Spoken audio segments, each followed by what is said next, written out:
প্রিয় বন্ধুরা, ভিডিও শুরুতে জানাই আপনাদের প্রতি সালাম। আসসালামু আলাইকুম। আশা করি আপনারা সকলে ভালো আছেন। আপনারা দেখতে পাচ্ছেন এখানে 6টা রুম রয়েছে।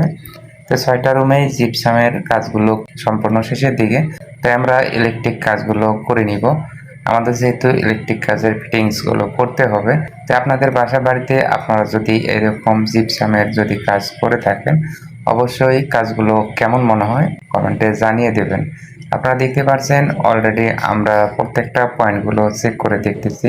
আমাদের যেহেতু তারগুলো প্রবেশ করা হয়েছিল, এখন আমরা সুন্দরভাবে পরিষ্কার করে আমরা ফিটিংসের কাজগুলো করে নিব। আর এই ভিডিও যদি আপনাদের ভালো লাগে, লাইক, কমেন্ট, শেয়ার, সাবস্ক্রাইব করে সাথে থাকবেন।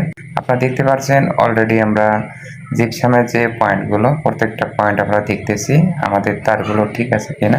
তাই আমরা যতটুকু দেখতে পারলাম আমাদের প্রত্যেকটা পয়েন্টের তারগুলো ঠিক আছে। আর এখানে যে হোলগুলো দেখতে পাচ্ছেন, যেহেতু এখানে স্পট লাইট বসানো হবে, কালারিং লাইটগুলো, তাই আমরা তারগুলো চেক করতেছি। তো প্রত্যেকটা তার আমরা দেখব আমাদের পয়েন্টে আছে কিনা। তাই আমরা যতটুকু দেখতে পারলাম আমাদের পয়েন্টে তারগুলো আছে, তাই আমরা এখন স্পট লাইটগুলো বসিয়ে নিব।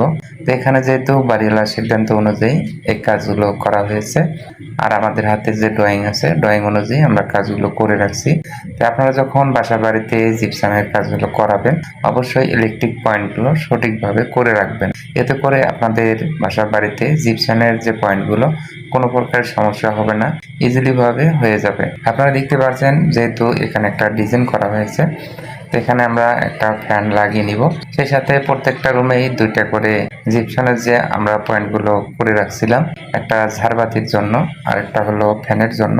তো এইভাবে আমরা পয়েন্টগুলো করে রাখছি। তো আপনারা বাসা বাড়িতে যদি আপনারা জিপসামের কাজ করতে চান, অবশ্যই আগে সিদ্ধান্ত করবেন কোথায় আপনারা ডিজাইনগুলো করবেন, ওই হিসাবে ইলেকট্রিক যে পয়েন্টগুলো করে রাখবেন। এতে করে আপনাদের কোনো প্রকার সমস্যা হবে না। যদি আপনারা সিদ্ধান্ত ছাড়াই কাজগুলো করতে চান, তাহলে ইলেকট্রিক পয়েন্টগুলো এলোমেলো অবস্থায় থাকবে। এতে করে আপনারা যখন তারগুলো টানবেন কোনো প্রকারের মেসিং হবে না, দেখতে অনেকটাই খারাপ লাগবে। তাই আপনাদের আমি সাজেস্ট করলাম আপনারা অবশ্যই যখন জিপসামের যে কাজগুলো করবেন, অবশ্যই সুন্দরভাবে কাজগুলো করে রাখবেন। এতে করে ইলেকট্রিক পয়েন্টগুলো করতে অনেকটাই সুবিধা হবে। তাই আপনাদের আমি বলতে চাই, আপনারা যখন বাসা বাড়িতে জিপসামের কাজগুলো করবেন, অবশ্যই সঠিক সিদ্ধান্ত নিয়ে কাজগুলো করে রাখবেন। এতে করে ইলেকট্রিক পয়েন্টগুলো অনেকটাই ভালো হবে, ভালো থাকবেন।